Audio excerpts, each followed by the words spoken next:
Fala galera, beleza? Mais notícias da semana no ciclismo mundial e vamos falar um pouquinho sobre as provas de ciclismo de pista nas Olimpíadas. A gente teve a vitória do time italiano na perseguição por equipes.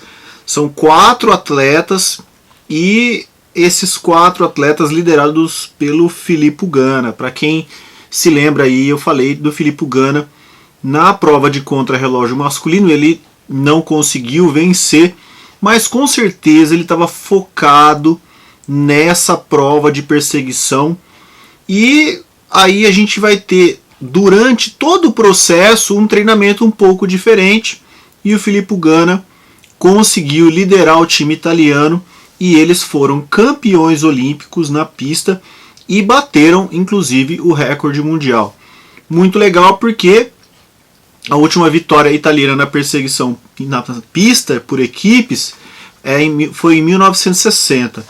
E a final foi contra a Dinamarca. Só para especificar mais um pouquinho para vocês, são 4 atletas e no fim é a roda do terceiro atleta que conta. Então eles podem tirar fora, não precisa terminar os 4, só terminam 3 atletas. E sai uma equipe de cada lado e a equipe que conseguir terminar os primeiro esses 4 quilômetros é que vence. Então essa é a perseguição por equipes na pista. Tem uma coisa do ciclismo de pista que a aerodinâmica é muito importante.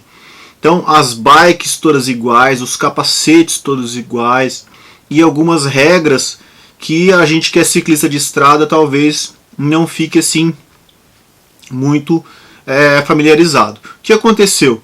Durante as eliminatórias, a equipe da Dinamarca apareceu com uma kinesio tape, aquelas fitas que o pessoal usa para quando a gente tem algum problema muscular, nas canelas. E é proibido qualquer tipo de coisa a ser utilizado grudado na pele do atleta.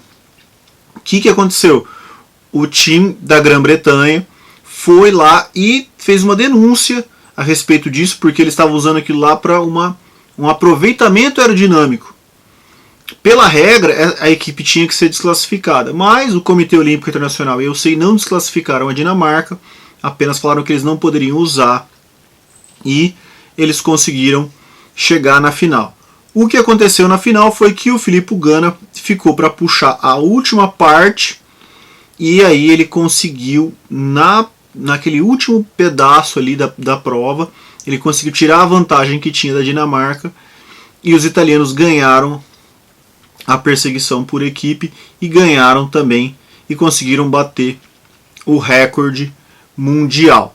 Em terceiro lugar ficou a equipe da Austrália, e a equipe da Austrália teve até uma situação inusitada. Também na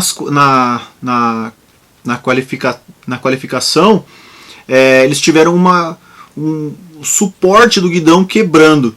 As bikes do time australiano são feitas pela Argon 18, que é uma fábrica canadense. Mas o que aconteceu? Esse guidão é feito com uma impressão 3D de titânio por uma fábrica australiana chamada Bastion. E foi uma queda, o atleta caiu, o Alex Port caiu, porque quebrou o guidão dele. Eles conseguiram levantar, ele conseguiu, não se machucou, tal, conseguiu voltar e fazer a qualificatória de novo e conseguiram se classificar. Quando tem um problema desse, que é uma falha de equipamento, eles podem voltar. Então eles voltaram meia hora depois e conseguiram a qualificação, e depois vão ter as eliminatórias e eles conseguiram fazer o terceiro lugar. E é uma coisa assim que fica uma bike dessa que custa um absurdo, que tem um projeto todo feito de 4 em 4 anos para as Olimpíadas. A gente tem uma falha dessa, então é uma coisa que não é normal acontecer. Outra coisa que aconteceu também, a equipe da Grã-Bretanha, o Team GB, usando uma bike extremamente radical, porém dentro das regras da UCI. Então essa bike aí que vocês estão vendo, Lotus Hope, ela tem os sit stays muito largos e o garfo também de uma forma muito larga, uma coisa muito estranha. E essa bike, com essas características, ela também saiu hoje que ela foi lançada uma versão para triatlo.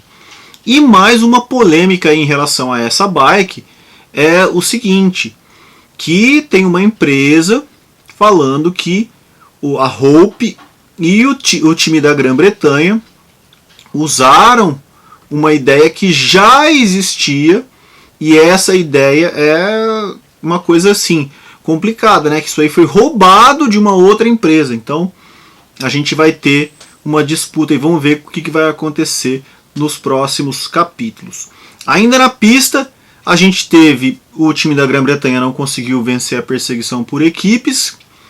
Quem que venceu o Omnium foi o Matthew Walsh. Então temos vários tipos de prova no ciclismo de pista, ainda vão ter outras provas aí.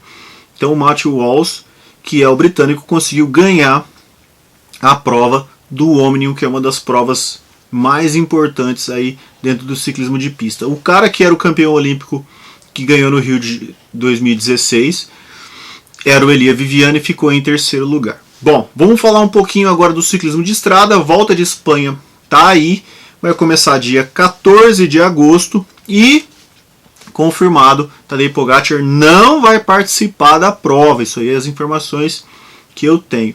Um outro cara que também não vai participar da prova é o Chris Froome, que ia participar, mas depois da participação dele no Tour de France, ele disse que vai correr algumas provas menores e vai fechar a temporada dele correndo o Giro de Lombardia, o último monumento da temporada. Vamos ver como é que ele se sai, vamos ver qual que é a situação dele aí. E a gente tem na volta à Espanha uma disputa bem legal entre Primož Roglic e Egan Bernal. Vamos ver quem que vai ganhar aí. O Primož Roglic é campeão olímpico agora e o Egan Bernal que ganhou o Giro de Itália. Outra coisa que a gente vai falar agora daqui para frente, a partir do dia 1º de agosto, são as transferências de equipes. Então a maior de todas, que todo mundo estava aguardando, Peter Sagan confirmado no Team Total Energies. Então o Team Total Energies, que não é um time World Tour, é um time de acesso, um time de segunda categoria, vai investir uma grana alta aí, milhões e milhões de euros, não só no Peter Sagan, mas provavelmente no Daniel Oss, no seu irmão Jura Sagan e em outros caras que ele vai querer levar. E ele vai levar, tirar da equipe Bora, a marca Specialized vai aonde o Sagan for. Alguns caras aí especulando que é o começo do fim da carreira do Sagan, e eu concordo, provavelmente é a última coisa que vai acontecer na carreira do Sagan, isso aí. Bom, aí pessoal, também nós temos outras transferências, tem muita coisa, né? Para quem quer saber, todos os dias eu estou colocando lá no Instagram, nos stories ou mesmo no feed, tudo que está acontecendo, essas notícias de transferência e tal, e de outras coisas. Mas uma que é legal de se falar também, que é de um outro cara, que é o Alexander Kristoff, que sai da UAE Emirates e vai para a Intermarché, o Anti-Gobert Mathieu, que é a equipe belga que entrou com a licença do World Tour agora em 2021, que pegou aquela licença que era do Team CCC, né? E ele vai e leva o seu atleta que ajuda ele nos sprints, que é o Sven-Erik Bistrom. Então os dois saem da Emirates e vão para a Intermarché. Outra notícia bem legal dessa semana, que eu fiquei assim até muito feliz, foi que na terceira etapa da volta a Burgos, que está acontecendo na Espanha, fazia 3 anos que ele não vencia, a vitória do Romain Bardet na terceira etapa do Volta a Burgos. Muito legal, ele está vencendo aí pela equipe DSM e provavelmente ele vai participar da Volta à Espanha. Vamos ver se ele consegue ter uma performance igual ele teve já em Tour de France, sendo lá entre sempre os primeiros colocados na classificação geral. Bom, pessoal, isso aí foram as notícias da semana do ciclismo de estrada mundial e ciclismo de pista também. E até lá, galera. Até a próxima. Abraço.